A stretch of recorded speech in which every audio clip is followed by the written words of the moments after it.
ការតស៊ូគឺជាជំហានទី8ឆ្ពោះទៅរកទ្រព្យសម្បត្តិជំនឿដ៏លូតលាស់ពីគ្រាប់ពូជនៃការតស៊ូ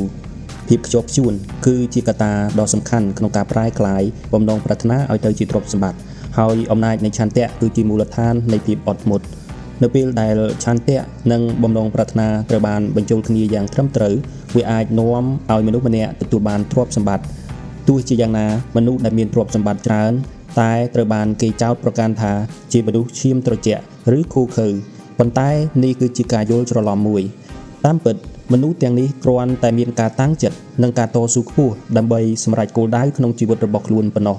មនុស្សភាគច្រើនយល់ខុសថា Henry Ford ជាមនុស្សដែលគ្មានមេត្តានិងឈាមត្រជាក់ការយល់ខុសនេះកើតចេញពីបុគ្គលិកលក្ខណៈរបស់ Ford ដែលមានទំនោរនឹងធ្វើតាមផែនការដ៏តឹងរ៉ឹងនិងមិនដែលចុះចាញ់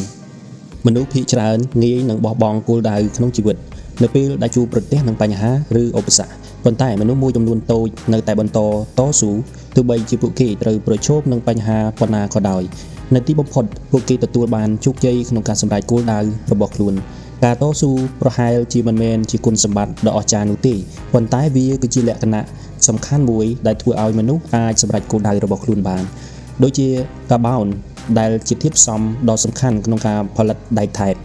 ការបង្កើតទ្រព្យសម្បត្តិក៏តម្រូវឲ្យមានការរួមបញ្ចូលគ្នានៃកត្តាជាច្រើនដែរដើម្បីសម្រេចបាននូវទ្រព្យសម្បត្តិអ្នកត្រូវយល់និងអនុវត្តតាមគោលការណ៍ទាំង13ដែលបានរៀបរាប់ក្នុងសៀវភៅនេះអ្នកត្រូវតែមានការតស៊ូនិងបដិញ្ញាចិត្តយ៉ាងមុតមាំក្នុងការអនុវត្តតាមគោលការណ៍ទាំងនេះប្រសិនបើអ្នកអានសៀវភៅនេះដោយមានបំណងអនុវត្តចំណេះដឹងដែលទទួលបាននោះជំហានដំបូងនៃការតស៊ូគឺត្រូវធ្វើតាមជំហាន6ដំបូងដែលបានពិពណ៌នាក្នុងជំពូកទី1ជាអកុសលមានមនុស្សតិចតួចណាស់ដែលមានគោលដៅច្បាស់លាស់និងផែនការច្បាស់លាស់ដើម្បីសម្រេចគោលដៅទាំងនោះមនុស្សភាគច្រើនគ្រាន់តែអានជំហានទាំងនោះរួចក៏បន្តរស់នៅដោយធម្មតាដោយមិនបានអនុវត្តវាឡើយអ្នកអាចអនុវត្តការតស៊ូបានប៉ុន្តែវាអាស្រ័យលើកម្រិតនៃបំណងប្រាថ្នារបស់អ្នកកង្វះការតាំងចិត្តគឺជាមូលហេតុចម្បងមួយដែលធ្វើឲ្យមនុស្សជួបបរាជ័យបទពិសោធន៍របស់មនុស្សរាប់ពាន់នាក់បានបង្ហាញថាភាពទន់ខ្សោយនេះគឺជារឿងធម្មតាសម្រាប់មនុស្សភាគច្រើនប៉ុន្តែយើងអាចយកឈ្នះវាបានដោយការខិតខំប្រឹងប្រែងនិងបំណងប្រាថ្នាដ៏ខ្លាំងក្លាចំណុចចាប់ផ្ដើមនៃភាពជោគជ័យទាំងអស់គឺបំណងប្រាថ្នាចូលចងចាំការពិតនេះជានិច្ចបំណងប្រាថ្នាដ៏ខ្សោយនឹងនាំឲ្យមានលទ្ធផលខ្សោយដូចជាភ្លើងតូចមួយដែលផ្ដល់ភាពកក់ក្ដៅបន្តិចបន្តួចប៉ុណ្ណោះប្រសិនបើអ្នកមានអារម្មណ៍ថាខ្លួនឯងខ្វះការប្រឹងប្រែងអ្នកអាចកែលម្អចំណុចខ្សោយនេះបានដោយការជំរុញបំណងប្រាថ្នារបស់អ្នកឲ្យកាន់តែខ្លាំងក្លាបន្ទាប់ពីអានសៀវភៅនេះចប់សូមត្រឡប់ទៅអានជំពូកទី1ម្ដងទៀតហើយចាប់ផ្ដើមអនុវត្តតាមជំហាន6ដែលនឹងជួយប្រែក្លាយបំណងប្រាថ្នារបស់អ្នកឲ្យទៅជាទ្រព្យសម្បត្តិជំហានទាំងនេះនឹងបង្ហាញឲ្យឃើញពីកម្រិតនៃបំណងប្រាថ្នារបស់អ្នកក្នុងការរកប្រាក់ប្រសិនបើអ្នកមានអារម្មណ៍ថាខ្លួនឯងមិនមានវឌ្ឍនភាពនោះប្រហែលជាដោយសារតែអ្នកមិនទាន់មានបំណងប្រាថ្នាចង់បានទ្រព្យសម្បត្តិខ្លាំងគ្រប់គ្រាន់ចូលចងចាំថាការមានបំណងប្រាថ្នាដ៏មុតមាំគឺជាជំហានដំបូងនិងសំខាន់បំផុតក្នុងការបង្កើតទ្រព្យសម្បត្តិទ្រព្យសម្បត្តិមានទំនោរទៅរកអ្នកដែលត្រៀមខ្លួនជាស្រេចក្នុងការទាក់ទាញវាដូចជាទឹកហូរទៅកាន់មហាសមុទ្រអីចឹងដែរជំហាននានាក្នុងសៀវភៅនេះនឹងជួយអ្នកឲ្យកែសម្រួលចិត្តគំនិតរបស់អ្នកឲ្យស្ថិតក្នុងស្ថានភាពដែលអាចទាក់ទាញអ្វីដែលអ្នកប្រាថ្នាបានយ៉ាងងាយប្រសិនបើអ្នកមានអារម្មណ៍ប្រងើយកន្តើយនិងធ្លាក់ទឹកចិត្តសូមផ្ដោតលើជំហាននានាក្នុងជំពូកបន្ទាប់ដែលនិយាយអំពីអំណាចនៃក្រុមអ្នកជំនាញនិងការតស៊ូចូលសាងក្រុមដ៏រឹងមាំមួយដើម្បីគាំទ្រអ្នកក្នុងការសម្រេចគោលដៅរបស់អ្នកដំណើរការនៃការអភិវឌ្ឍការតាំងចិត្តក៏ត្រូវបានពិពណ៌នានៅក្នុងជំពូកស្ដីពីការណែនាំខ្លួនឯងនៅជំពូកទី3និងចិត្តអរូបនៅជំពូកទី11សូមអនុវត្តតាមជំហាននៅក្នុងជំពូកទាំងពីរនេះដើម្បីវឹកហាត់ចិត្តរបស់អ្នកឲ្យមើលឃើញរូបភាពនៃភាពជោគជ័យនៅពេលដែលអ្នកអាចធ្វើបានដូច្នេះអ្នកនឹងលែងមានអារម្មណ៍បាក់ទឹកចិត្តទៀតហើយចិត្តអរូបមិនដឹងខ្លួនរបស់យើងតែងតែសកម្មទាំងពេលយើងភ្ញាក់និងពេលយើងដេកដើម្បីទទួលបានលទ្ធផលដែលអ្នកចង់បានអ្នកត្រូវតែអនុវត្តតាមជំហានដែលបានណែនាំរហូតដល់វាคล้ายជាទម្លាប់បើមិនដូច្នោះទេអ្នកនឹងមិនអាចបង្កើតចិត្តគំនិតដែលផ្ដោតលើគោលដៅបានទេហើយអ្នកក៏នឹងមិនអាចទាក់ទាញទ្រព្យសម្បត្តិបានដែរបើអ្នកបោះបង់អ្នកនឹងបរាជ័យមុនពេលចាប់ផ្ដើមប៉ុន្តែប្រសិនបើអ្នកបន្តតស៊ូអ្នកនឹងទទួលបានជ័យជំនះ ភាពក្រីក្រតាក់ទាញអ្នកដែលមានចិត្តគំនិតផ្ដោតលើវាដូចជាទ្រព្យសម្បត្តិតាក់ទាញអ្នកដែលមានគំនិតផ្ដោតលើការបង្កើតទ្រព្យសម្បត្តិដូច្នោះដែរនេះគឺជាច្បាប់ដូចគ្នាប្រសិនបើចិត្តរបស់អ្នកមិនត្រូវបានគ្របដណ្ដប់ដោយបំណងប្រាថ្នាចង់បានលុយទេនោះគំនិតនៃភាពក្រីក្រនឹងចូលមកជំនួសវិញដូច្នេះអ្នកមិនចាំបាច់បង្កើតទម្លាប់គិតពីភាពក្រីក្រនោះទេអ្វីដែលសំខាន់គឺត្រូវបង្កើតបំណងប្រាថ្នាចង់បានទ្រព្យសម្បត្តិឲ្យបានខ្លាំងក្លា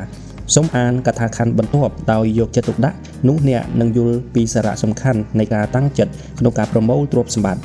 បើអ្នកបោះបង់នោះអ្នកនឹងបរាជ័យមុនពេលចាប់ផ្ដើមទៅទៀតប៉ុន្តែប្រសិនបើអ្នកបន្តតស៊ូអ្នកនឹងទទួលបានជ័យជំនះប្រសិនបើអ្នកធ្លាប់សុបិនអាក្រក់ថាត្រូវបានខ្មោចលងអ្នកប្រហែលជាយល់ពីសារៈសំខាន់នៃការតាំងចិត្តអ្នកកំពុងដេកលក់នៅលើគ្រែហើយមានអារម្មណ៍ថាថប់ដង្ហើមមិនអាចធ្វើចលនាបានតើអ្នកនឹងធ្វើដូចម្តេចដើម្បីគ្រប់គ្រងចលនារបស់អ្នកម្ដងទៀតអ្នកនឹងចាប់ផ្ដើមដោយការប្រើឆន្ទៈរបស់អ្នកដើម្បីផ្លាស់ទីម្រាមដៃរបស់អ្នកបន្តិចម្ដងនៅពេលដែលអ្នកអាចគ្រប់គ្រងម្រាមដៃបានហើយអ្នកនឹងអាចគ្រប់គ្រងសាច់ដុំផ្សេងទៀតបានកាន់តែច្រើនរហូតដល់អ្នកអាចលើកដៃរបស់អ្នកបានទាំងស្រុងបន្ទាប់មកអ្នកអាចផ្លាស់ទីដៃម្ខាងទៀតជើងម្ខាងរួចជើងម្ខាងទៀតទីចុងក្រោយអ្នកនឹងអាចគ្រប់គ្រងរាងកាយរបស់អ្នកបានទាំងស្រុងហើយភ្ញាក់ពីសុបិនអាក្រក់នោះចំណុចសំខាន់គឺថាអ្នកត្រូវតែធ្វើវាមួយជំហានម្ដងការអភិវឌ្ឍឆន្ទៈតម្រូវឲ្យមានការអនុវត្តនិងការតស៊ូអ្នកអាចគេចផុតពីភាពអសកម្មដោយចាប់ផ្ដើមបន្តិចម្ដងរួចបង្កើនល្បឿនបន្តិចម្ដងរហូតដល់អ្នកអាចគ្រប់គ្រងចិត្តរបស់អ្នកបានទាំងស្រុងមិនថាអ្នកចាប់ផ្ដើមយឺតយ៉ាវប៉ុណ្ណាក៏ដោយចូលបន្តដំណើរទៅមុខហើយកុំឈប់ការតស៊ូនឹងនាំអ្នកទៅរកភាពជោគជ័យគ្មានអ្វីអាចជំនួសការតស៊ូបានឡើយនៅពេលជ្រើសរើសសមាជិកក្រុមអ្នកជំនាញចូលធ្វើវាដោយប្រុងប្រយ័ត្នយ៉ាងហោចណាស់គួរតែមានមនុស្សម្នាក់ក្នុងក្រុមដែលអាចជួយអ្នកឲ្យពង្រឹងការតាំងចិត្តរបស់អ្នកមនុស្សមួយចំនួនដែលសម្រេចបានទ្រព្យសម្បត្តិគឺដោយសារពួកគេមានវិន័យល្អនិងមានបរិស្ថានដែលជំរុញឲ្យពួកគេតស៊ូប្រឹងប្រែងមានអ្វីអាចជំនួសការតស៊ូបានឡើយចូលចងចាំរឿងនេះឲ្យបានជានិច្ចវានឹងជួយលើកទឹកចិត្តអ្នកជាពិសេសនៅពេលដែលអ្នកជួបប្រទះនឹងការលំបាកនិងមានអារម្មណ៍ថាអ្វីៗដំណើរការយឺតយ៉ាវមនុស្សដែលមានការតស៊ូនិងមានសមត្ថភាពក្នុងការយកឈ្នះការបរាជ័យទោះបីជាជួបបញ្ហាប៉ុណ្ណាក៏ដោយពួកគេនឹងទទួលបានជោគជ័យនៅទីបំផុតពេលខ្លះវាហាក់ដូចជាមានកម្លាំងមើលមិនឃើញមួយដែលកំពុងសាកល្បងមនុស្សអ្នកដែលអាចក្រោកឈរឡើងវិញបានបន្ទាប់ពីបានជួបឧបសគ្គហើយបន្តតស៊ូដើម្បីសម្រេចគោលដៅរបស់ខ្លួននិងទទួលបានការគាំទ្រពីកម្លាំងនោះប៉ុន្តែអ្នកដែលបោះបង់នឹងត្រូវបរាជ័យចំណែកឯអ្នកដែលមានការតស៊ូវិញនឹងទទួលបានរង្វាន់ជាច្រើនពួកគេនឹងសម្រេចបាននៅគោលដៅដែលខ្លួនប្រាថ្នាប៉ុន្តែមិនត្រឹមតែប៉ុណ្ណោះទេពួកគេក៏នឹងទទួលបានរង្វាន់ដ៏មានតម្លៃជាងវត្ថុសម្ភារៈទៅទៀតគឺចំណេះដឹងដែលថារាល់ការបរាជ័យគឺជាគ្រាប់ពូជនៃភាពជោគជ័យសម្រាប់ការព្យាយាមលើកក្រោយសូមពិនិត្យចំណុចសំខាន់អំណាចនៃឆន្ទៈគឺជាមូលដ្ឋានគ្រឹះនៃការតស៊ូមនុស្សភាគច្រើនត្រៀមខ្លួនរួចជាស្រេចក្នុងការបោះបង់ចោលគោលដៅនិងការខិតខំប្រឹងប្រែងរបស់ខ្លួននៅពេលដែលពួកគេជួបប្រទះនឹងឧបសគ្គឬបញ្ហាលើកដំបូងការបោះបង់ចោលគឺជាមូលហេតុចម្បងមួយនៃការបរាជ័យរាល់ជំហានឆ្ពោះទៅរកភាពជោគជ័យត្រូវតែជាជំហានដែលធ្វើដំណើរមិនជោគជ័យប្រសិនបើអ្នកមានអារម្មណ៍ធ្លាក់ទឹកចិត្តនិងអស់កម្លាំងចូលដឹងថាអ្នកអាចយកឈ្នះវាបានដោយការបញ្ឆេះភ្លើងនៃបំណងប្រាថ្នារបស់អ្នកឲ្យកាន់តែឆេះខ្លាំងបើអ្នកបោះបង់អ្នកនឹងបរាជ័យមុនពេលចាប់ផ្ដើមទៅទៀតប៉ុន្តែប្រសិនបើអ្នកបន្តតស៊ូអ្នកនឹងទទួលបានជ័យជំនះមនុស្សដែលបង្កើតទម្លាប់នៃការតាំងចិត្តនឹងមានកម្លាំងការពារពួកគេពីការបរាជ័យទ្រព្យសម្បត្តិនឹងមករកអ្នកដែលត្រៀមខ្លួនតាក់ទាញវាប៉ុណ្ណោះកម្លាំងរបស់ក្រុមអ្នកជំនាញគឺជាជំហានទី9ឆ្ពោះទៅរកទ្រព្យសម្បត្តិក្រុមអ្នកជំនាញគឺដូចជាខ្យល់បក់ខ្លាំងដែលជួយជំរុញឲ្យអ្នកទៅមុខបានលឿនយើងអាចពណ៌នាក្រុមអ្នកជំនាញថាជាការរួមបញ្ចូលគ្នានៃចំណេះដឹងនិងការខិតខំប្រឹងប្រែងរបស់មនុស្ស2នាក់ឬច្រើននាក់ដើម្បីសម្រេចបាននូវគោលដៅជាក់លាក់មួយអ្នកត្រូវប្រើគោលការណ៍របស់ក្រុមអ្នកជំនាញដើម្បីជួយបង្កើតផែនការដ៏មានឥទ្ធិពលសម្រាប់សម្រេចគោលដៅហិរញ្ញវត្ថុរបស់អ្នកជំពូកមុនបានពិភាក្សាអំពីដំណើរការនៃការបង្កើតផែនការដើម្បីប្រែក្លាយបំណងប្រាថ្នាឲ្យទៅជាទ្រព្យសម្បត្តិនៅពេលដែលអ្នកអនុវត្តតាមជំហានទាំងនេះដោយមិនបោះបង់ដោយប្រើប្រាជ្ញានិងជ្រើសរើសសមាជិកក្រុមអ្នកជំនាញដោយប្រុងប្រយ័ត្ននោះអ្នកនឹងខិតជិតដល់គោលដៅរបស់អ្នកជាមិនខាន ក្រុមអ្នកជំនាញអាចត្រូវបានប្រើសម្រាប់គោលបំណងផ្សេងគ្នាទាំងផ្នែកសេដ្ឋកិច្ចនិងផ្នែកខាងវិញ្ញាណដើម្បីឲ្យអ្នកយល់កាន់តែច្បាស់អំពីអំណាចនៃអរូបីតាមរយៈការប្រើប្រាស់ក្រុមអ្នកជំនាញយើងនឹងពន្យល់ដូចនេះមានគោលការណ៍ក្រុមអ្នកជំនាញពីរប្រភេទគឺក្រុមសេដ្ឋកិច្ចនិងក្រុមខាងវិញ្ញាណក្រុមអ្នកជំនាញសេដ្ឋកិច្ចគឺជាក្រុមមនុស្សដែលរួមគ្នាផ្ដល់ដំបូន្មាននិងសហការគ្នាដើម្បីជួយអ្នកឲ្យសម្រេចបាននៅគោលដៅហិរញ្ញវត្ថុរបស់អ្នកការធ្វើការជាក្រុមបែបនេះគឺជាមូលដ្ឋានគ្រឹះនៃភាពជោគជ័យផ្នែកហិរញ្ញវត្ថុតើអ្នកនឹងមានទ្រព្យសម្បត្តិប៉ុណ្ណាគឺអាស្រ័យលើការយល់ដឹងនិងការអនុវត្តគោលការណ៍នេះចំណែកឯក្រុមអ្នកជំនាញខាងវិញ្ញាណវិញគឺមានលក្ខណៈអរូបីនិងពិបាកយល់ជាងវាទាក់ទងនឹងអំណាចខាងវិញ្ញាណដែលមនុស្សភាគច្រើនមិនសូវស្គាល់ដើម្បីយល់កាន់តែច្បាស់សូមគិតអំពីឃ្លាមួយនេះពេលចិត្តពីរជួបគ្នាជារឿយៗវាបង្កើតថាមពលទី3ដែលមើលមិនឃើញនឹងអរូបីវាដូចជាគំនិតនិងបេះដូងទី3អីចឹងដែរសូមចាំថាសកលលោកត្រូវបានបង្កើតឡើងដោយវត្ថុពីរយ៉ាងគឺថាមពលនិងរូបធាតុយើងដឹងហើយថារូបធាតុអាចបំបែកទៅជាឯកតាតូចៗដូចជាម៉ូលេគុលអាតូមនិងអេឡិចត្រូនឯកតាទាំងនេះក៏អាចត្រូវបានគេប្រើដើម្បីចម្រាញ់បំបែកនិងវិភាគថាមពលផងដែរគំនិតមនុស្សគឺជាថាមពលដែលមានទំនាក់ទំនងនិងព្រលឹងនៅពេលមនុស្សច្រើនអ្នករួមគំនិតនិងវិញ្ញាណជាមួយគ្នាថាមពលព្រលឹងរបស់ពួកគេនឹងភ្ជាប់គ្នាបង្កើតជាក្រុមអ្នកជំនាញខាងវិញ្ញាណអំណាចដ៏អស្ចារ្យនិងភាពជោគជ័យអាចកើតចេញពីក្រុមអ្នកជំនាញខ្ញុំបានរៀនអំពីគោលការណ៍នៃក្រុមអ្នកជំនាញជាពិសេសផ្នែកសេដ្ឋកិច្ចពី Andrew Carnegie ការរកឃើញគោលការណ៍នេះបានជាឥទ្ធិពលយ៉ាងខ្លាំងដល់ជីវិតរបស់ខ្ញុំនិងជាកម្លាំងចលករដែលនាំឲ្យខ្ញុំសរសេរសៀវភៅនេះមានសារៈសំខាន់យ៉ាងខ្លាំងសម្រាប់ខ្ញុំក្រុមអ្នកជំនាញរបស់ Andrew Carnegie មានសមាជិកប្រហែល50នាក់ដែលបានជួយគាត់ឲ្យសម្រេចបាននូវគោលដៅនៃការផលិតនិងលក់ដែកថែប Andrew Carnegie បានទទួលស្គាល់ថាទ្រព្យសម្បត្តិរបស់គាត់គឺបានមកពីអំណាចនៃក្រុមអ្នកជំនាញនេះនៅពេលដែលអ្នកសិក្សាពីមនុស្សដែលមានទ្រព្យសម្បត្តិច្រើនអ្នកនឹងឃើញថាពួកគេសុទ្ធតែប្រើប្រាស់គោលការណ៍ក្រុមអ្នកជំនាញទោះបីជាពួកគេដឹងខ្លួនឬអត់ក៏ដោយមនុស្សទទួលយកធម្មជាតិទម្លាប់និងអំណាចនៃការគិតរបស់ខ្លួននេះអាចនាំឲ្យមានការតបជាប់ខាងវិញ្ញាណតាមរយៈការយល់ចិត្តគ្នានិងភាពសុខដុមថាមពលគឺជារចនាសម្ព័ន្ធសំខាន់នៃធម្មជាតិដែលបង្កើតអ្វីៗគ្រប់យ៉ាងនៅក្នុងសកលលោកមិនថាជាមនុស្សរុក្ខជាតិឬសត្វទេថាមពលត្រូវបានប្រែក្លាយជារូបធាតុតាមរយៈដំណើរការធម្មជាតិមនុស្សយើងក៏ប្រើប្រាស់ថាមពលដែរខួរក្បាលរបស់យើងអាចស្រូបយកថាមពលពីជុំវិញខ្លួនដូចជាថ្មអគ្គិសនីថាមពលនេះមានវត្តមាននៅគ្រប់ទីកន្លែងក្នុងសកលលោកសូម្បីតែនៅក្នុងអាតូមនៃរូបធាតុនីមួយៗក៏ដោយយើងទាំងអស់គ្នាដឹងហើយថាអាគុយអគ្គិសនីផ្ដល់ថាមពលអាស្រ័យលើចំនួននិងសមត្ថភាពកោសិកាដែលមាននៅក្នុងវាអាគុយដែលមានកោសិកាច្រើនឬកោសិកាដែលមានសមត្ថភាពខ្ពស់នឹងផ្ដល់ថាមពលបានច្រើនជាងខួរក្បាលរបស់មនុស្សមានប្រសិទ្ធភាពខុសៗគ្នាមនុស្សខ្លះមានខួរក្បាលដែលដំណើរការបានល្អជាងអ្នកដទៃប៉ុន្តែចំណុចសំខាន់គឺថានៅពេលដែលខួរក្បាលជាច្រើនធ្វើការជាមួយគ្នាដោយភាពសុខដុមនោះវានឹងបង្កើតថាមពលគិតដ៏អស្ចារ្យវាដូចជាអាគុយអគ្គិសនីច្រើនដែលផ្ដល់ថាមពលច្រើនជាងអាគុយតែមួយដូច្នោះដែរការប្រៀបធៀបនេះបង្ហាញឲ្យយើងឃើញច្បាស់ថាគោលការណ៍ក្រុមអ្នកជំនាញគឺជាវិធីសាស្ត្រដ៏មានឥទ្ធិពលមួយដើម្បីបង្កើនថាមពលខួរក្បាលនៅពេលដែលមនុស្សជាច្រើនរួមគំនិតនិងធ្វើការជាមួយគ្នាដោយភាពសុខដុមរមនានោះវានឹងបង្កើតថាមពលដ៏អស្ចារ្យមួយដែលសមាជិកក្រុមទាំងអស់អាចទាញយកប្រយោជន៍បាន Henry Ford បានយកឈ្នះភាពក្រីក្រភាពល្ងងខ្លៅនិងភាពមិនចេះអក្សរដោយបង្កើតក្រុមអ្នកជំនាញជាមួយនឹងបុគ្គលឆ្លាតវៃដូចជា Thomas Edison, Luther Burbank, John Burroughs និង Harvey Firestone ក្រុមនេះបានជួយគាត់ឲ្យទទួលបានប្រាជ្ញាបទពិសោធន៍ចំណេះដឹងនិងការគាំទ្រខាងវិញ្ញាណពួកគេបានរួមគ្នាអនុវត្តគោលការណ៍នៃក្រុមអ្នកជំនាញដែលអ្នកក៏អាចរៀននិងអនុវត្តបានដែរអំណាចឬកិច្ចខិតខំប្រឹងប្រែងដែលមានការរៀបចំកើតចេញពីកិច្ចសហប្រតិបត្តិការក្នុងក្រុមអ្នកជំនាញ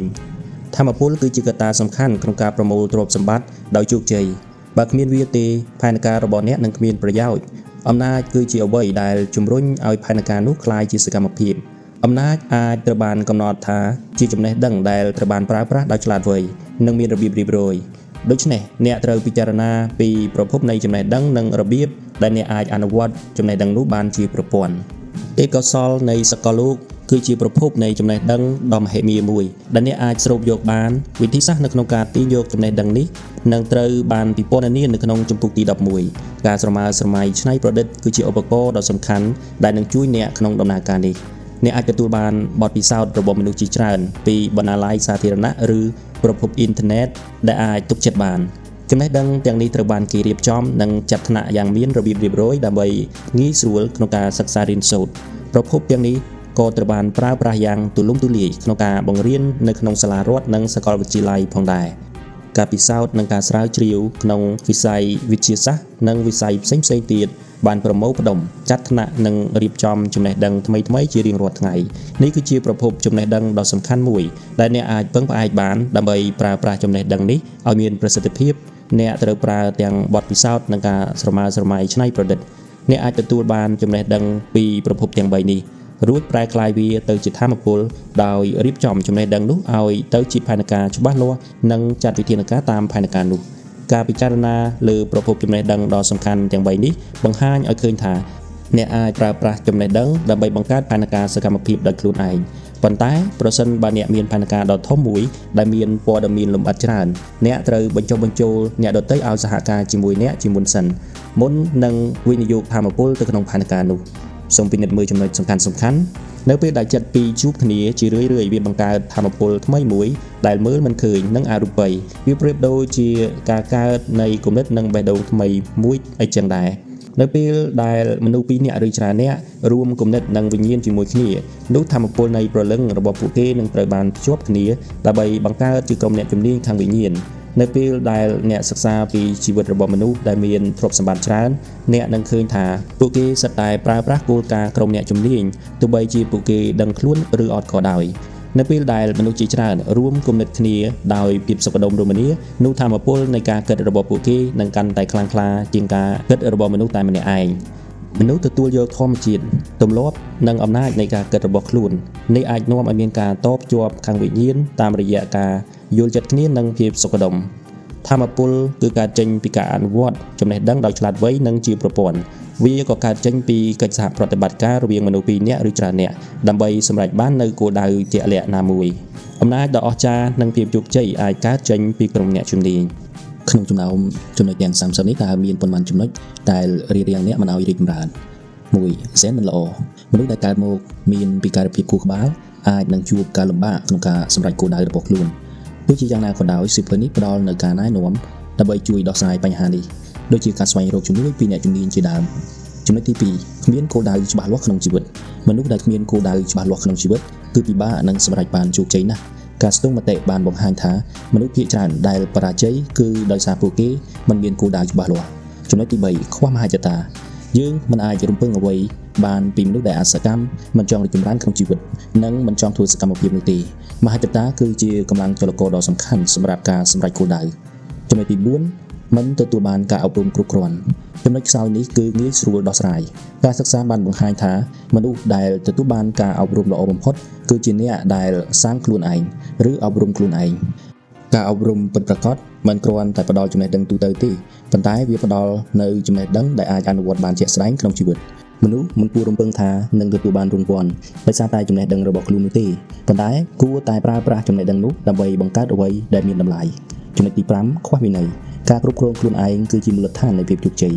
អ្នកត្រូវយកឈ្នះចំណុចខ្សោយនិងអារម្មណ៍អវិជ្ជមានក្នុងខ្លួនអ្នកជាមុនសិនទើបអាចគ្រប់គ្រងអ្វីៗនៅជុំវិញខ្លួនបានវាជារឿងពិបាកប៉ុន្តែវាចាំបាច់ប្រសិនបើអ្នកមិនអាចយកឈ្នះខ្លួនឯងបានទេនោះអ្នកនឹងមិនអាចសម្រេចអ្វីបានឡើយនៅពេលដែលអ្នកក្រឡេកមើលកញ្ចក់អ្នកនឹងឃើញទាំងមិត្តល្អនិងសត្រូវដ៏ធំបំផុតរបស់អ្នកនៅក្នុងខ្លួនអ្នកផ្ទាល់ចំណុចទី6សុខភាពខ្សោយគ្មាននរណាម្នាក់អាចជោគជ័យបានទេប្រសិនបើសុខភាពរបស់ពួកគេមិនល្អដើម្បីរក្សាសុខភាពល្អយើងត្រូវយកចិត្តទុកដាក់លើរបៀបរស់នៅរបស់យើងចំណុចមួយចំនួនដែលអាចប៉ះពាល់ដល់សុខភាពរួមមានការញ៉ាំច្រើនពេកការគិតអវិជ្ជមានការរួមភេទមិនត្រឹមត្រូវឬញឹកញាប់ពេកការខ្វះលំហាត់ប្រាណការដកដង្ហើមមិនត្រឹមត្រូវចំណុចទី7ធំឡើងក្នុងបរិស្ថានមិនល្អបុរាណបាននិយាយថាមែកឈើបែរទៅណាដើមឈើដុះទៅតាមនឹងការធំឡើងក្នុងបរិស្ថានអវិជ្ជមានអាចជះឥទ្ធិពលអាក្រក់ដល់ការអភិវឌ្ឍរបស់កុមារវាអាចនាំឲ្យពួកគេមានទំនោរទៅរកអំពើអសិលធម៌ឬប្រព្រឹត្តខុសចំណុចទី8ការពន្យាពេលគឺជាមូលហេតុទូទៅបំផុតមួយនៃការបរាជ័យវាដូចជាសត្រូវដែលរងចាំឱកាសដើម្បីបំផ្លាញសុបិនរបស់អ្នកយើងភាគច្រើនបរាជ័យដោយសារយើងរងចាំពេលវេលាដ៏ត្រឹមត្រូវដើម្បីចាប់ផ្ដើមធ្វើអ្វីមួយ ចូលចាប់ផ្ដើមឥឡូវនេះហើយប្រើប្រាស់អ្វីគ្រប់យ៉ាងដែលអ្នកមានកុំរងចាំឲ្យមានឧបករណ៍ល្អជាងមុនទើបចាប់ផ្ដើមធ្វើការនោះទេចំណុចទី9ខ្វះការតស៊ូមនុស្សជាច្រើនចាប់ផ្ដើមដោយភាពស្វាហាប់ប៉ុន្តែងាយនឹងបោះបង់នៅពេលដែលជួបប្រទះនឹងឧបសគ្គគ្មានអ្វីអាចជំនួសការតស៊ូបានទេវាជាបាវចនាដើម្បីយកឈ្នះភាពខ្ជិលច្រអូសនិងការបរាជ័យចំណុចទី10បុគ្គលិកលក្ខណៈមិនល្អមនុស្សដែលមានចរិតមិនល្អនិងពិបាកសម្រេចបានជោគជ័យការសហការជាមួយអ្នកដទៃគឺមានសារៈសំខាន់ហើយបុគ្គលិកលក្ខណៈដែលមិនទាក់ទាញនឹងធ្វើឲ្យពិបាកក្នុងការបង្កើតទំនាក់ទំនងល្អចំណុចទី11ការមិនអាចគ្រប់គ្រងចំណងផ្លូវភេទថាមពលផ្លូវភេទគឺជាកម្លាំងជំរុញដ៏មានឥទ្ធិពលមួយចំពោះសកម្មភាពរបស់មនុស្សប៉ុន្តែវាត្រូវតែត្រូវបានគ្រប់គ្រងឲ្យបានត្រឹមត្រូវចំណុចទី12ចង់ខ្លាយជាអ្នកមានដោយមិនប្រឹងប្រែងសភាវគតិនៃការលេងល្បែងបានធ្វើឲ្យមនុស្សរាប់លានអ្នកបរាជ័យឧទាហរណ៍ការធ្លាក់ចុះនៃទីផ្សារហ៊ុន Wall Street ក្នុងឆ្នាំ1929បានបង្ហាញពីគ្រោះថ្នាក់នៃការស្វែងរកផ្លូវកាត់ទៅកាន់ទ្រព្យសម្បត្តិដោយការប៉ាន់ស្មានចំណុចទី13មិនច្បាស់លាស់មនុស្សជោគជ័យច្រើនតែធ្វើការសម្រេចចិត្តយ៉ាងរហ័សរហួននិងរក្សាការសម្រេចចិត្តទាំងនោះឲ្យបានយូរចំណែកឯអ្នកដែលបរាជ័យវិញគឺមានភាពស្ទាក់ស្ទើរក្នុងការសម្រេចចិត្តហើយងាយនឹងផ្លាស់ប្ដូរគំនិតភាពមិនច្បាស់លាស់និងការពន្យាពេលគឺជាឧបសគ្គដ៏ធំមួយដែលនាំឲ្យមានការបរាជ័យម្ដងហើយម្ដងទៀតចំណុចទី14មានការភ័យខ្លាចការភ័យខ្លាចជាច្រើនប្រភេទអាចរារាំងមនុស្សម្នាក់មិនឲ្យខ្លាចជាអ្នកដឹកនាំដ៏មានប្រសិទ្ធភាពការភ័យខ្លាចទាំងនេះត្រូវបានវិភាគលម្អិតនៅក្នុងជំពូកទី14អ្នកត្រូវតែយកឈ្នះការភ័យខ្លាចទាំងនេះមុនពេលដែលអ្នកអាចដឹកនាំបានដោយជោគជ័យចំណុចទី15ជ្រើសរើសដៃគូរៀបការមិនត្រឹមត្រូវនេះគឺជាមូលហេតុទូទៅមួយដែលនាំឲ្យមានការបរាជ័យក្នុងអាពាហ៍ពិពាហ៍គឺជាទំនាក់ទំនងដ៏ជិតស្និទ្ធមួយបើគ្មានការចោះសម្រុងគ្នាទេអាពាហ៍ពិពាហ៍អាចនឹងបរាជ័យហើយនាំឲ្យមានទុក្ខលំបាកដែលអាចបំផ្លាញមហិច្ឆតារបស់អ្នកចំណុចទី16ប្រយ័ត្នហួសហេតុមនុស្សដែលមិនហ៊ានទទួលយកហានិភ័យអ្វីទាំងអស់ច្រើនតែមិនអាចសម្រេចបានអ្វីច្រើនទេពួកគេគ្រាន់តែទទួលបានអ្វីដែលអ្នកដទៃបន្សល់ទុកឲ្យប៉ុណ្ណោះការប្រុងប្រយ័ត្នខ្លាំងពេកគឺអាក្រក់ដូចជាការមិនប្រុងប្រយ័ត្នអញ្ចឹងដែរយើងគួរតែរក្សាតុល្យភាពរវាងការប្រថុយប្រថាននិងការប្រុងប្រយ័ត្នចូលចងចាំថាជីវិតតែមានហានិភ័យចំណុចទី17ជ្រើសរើសដៃគូអាជីវកម្មមិនត្រឹមត្រូវនេះជាមូលហេតុទូទៅមួយដែលនាំឲ្យមានការបរាជ័យក្នុងអាជីវកម្មអ្នកគួរតែជ្រើសរើសដៃគូអាជីវកម្មនិងនយោជករបស់អ្នកដោយប្រុងប្រយ័ត្ន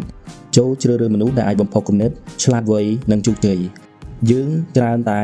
រៀនធ្វើតាមមនុស្សដែលយើងធ្វើការជាមួយដូច្នេះហើយការជ្រើសរើសនយោជកដែលជាគំរូដ៏ល្អគឺជារឿងសំខាន់ណាស់ចំណុចទី18ជំនឿនិងលំអៀងជំនឿលើវេទមន្តនិងអបិយជំនឿផ្សេងគឺជាទម្រង់នៃការភ័យខ្លាចនិងភាពល្ងង់ខ្លៅមនុស្សជោគជ័យត្រូវតែមានចិត្តបើកចំហនិងមិនខ្លាចក្នុងការស្វែងរកចំណេះដឹងចំណុចទី19ជ្រើសរើសអាជីពខុសគ្មាននរណាម្នាក់អាចជោគជ័យក្នុងអាជីពដែលពួកគេមិនចូលចិត្តនោះទេជំហានដ៏សំខាន់បំផុតមួយដើម្បីទទួលបានទ្រព្យសម្បត្តិគឺការជ្រើសរើសអាជីពដែលអ្នកពេញចិត្តនិងអាចលះបង់អស់ពីចិត្តនិងគំនិតរបស់អ្នកចំណុចទី20មិនអាចផ្ដោតការខិតខំប្រឹងប្រែងមនុស្សដែលធ្វើកិច្ចការច្រើនក្នុងពេលតែមួយច្រើនតែមិនមែនជាអ្នកជំនាញក្នុងផ្នែកណាមួយឡើយដូច្នេះហើយចូលផ្ដោតការខិតខំប្រឹងប្រែងរបស់អ្នកទៅលើគោលដៅសំខាន់មួយចំណុចទី21ចំណាយច្រើនហួសហេតុមនុស្សដែលចំណាយច្រើនហួសហេតុមិនអាចជោគជ័យក្នុងការបង្កើតទ្រព្យសម្បត្តិបានទេអ្នកដែលជោគជ័យគឺដោយសារពួកគេខ្លាចភាពក្រីក្រនិងមានទម្លាប់សន្សំប្រាក់ជាប្រចាំការមានប្រាក់សន្សំនៅក្នុងធនាគារនឹងធ្វើឲ្យអ្នកមានអារម្មណ៍សុវត្ថិភាពនិងមានអំណាចក្នុងការចរចាបើអ្នកមិនមានប្រាក់សន្សំទេអ្នកនឹងត្រូវពឹងផ្អែកលើអ្នកដទៃនិងទទួលយកអ្វីដែលពួកគេផ្ដល់ឲ្យចំណុចទី22ខ្វះភាពរីករាយអ្នកមិនអាចបញ្ចុះបញ្ចូលនរណាម្នាក់បានទេប្រសិនបើអ្នកខ្លួនឯងមិនមានភាពរីករាយអារម្មណ៍រីករាយអាចចម្លងទៅអ្នកដទៃបានមនុស្សដែលមានចរិតរីករាយនិងស្វាហាប់តែងតែទទួលបានការស្វាគមន៍យ៉ាងកក់ក្ដៅនៅគ្រប់ទីកន្លែងចំណុចទី23មិនចង់ស្ដាប់មនុស្សដែលមានគំនិតបិទចិត្តនិងមិនចង់ស្ដាប់ទស្សនៈផ្សេងច្រើនតែជួបបញ្ហាក្នុងការរីកចម្រើនក្នុងជីវិតការមិនស្ដាប់ក៏មានន័យថាការបញ្ឈប់ការស្វែងរកចំណេះដឹងថ្មីការមិនអត់ឱនចំពោះទស្សនៈផ្សេងជាពិសេសទស្សនៈសាសនាពុទ្ធសាសនានិងនយោបាយចំណុចទី24ខ្វះការអត់ធ្មត់តែมันអាចគ្រប់គ្រងខ្លួនឯងបានគឺជាមូលហេតុមួយដែលនាំឲ្យមានការបរាជ័យការញ៉ាំច្រើនពេកការទទួលទានគ្រឿងស្រវឹងច្រើនពេកនិងការរួមភេទហួសប្រមាណសុទ្ធតែជាទម្លាប់អាក្រក់ដែលអាចបំផ្លាញសុខភាពនិងភាពជោគជ័យរបស់អ្នកប្រសិនបើអ្នកមិនអាចគ្រប់គ្រងសកម្មភាពទាំងនេះបានទេនោះអ្នកនឹងពិបាកសម្រេចគោលដៅរបស់ខ្លួនចំណុចទី25 มันអាចធ្វើការជាមួយអ្នកដទៃបានមនុស្សជាច្រើនបាត់បង់មុខតំណែងនិងឱកាសល្អៗក្នុងជីវិតដោយសារតែពួកគេមិនចេះធ្វើការជាក្រុមការធ្វើការជាមួយអ្នកដទៃគឺជារឿងសំខាន់ណាស់សម្រាប់ភាពជោគជ័យអ្នកជំនាញនិងអ្នកដឹកនាំដ៏អស្ចារ្យសុទ្ធតែយល់ពីតម្លៃនៃកិច្ចសហប្រតិបត្តិការចំណុចទី26កាន់អំណាចដែលមិនបានមកពីការខិតខំរបស់ខ្លួនឯងមនុស្សដែលទទួលបានអំណាចឬទ្រព្យសម្បត្តិដោយមិនបានខិតខំដោយខ្លួនឯង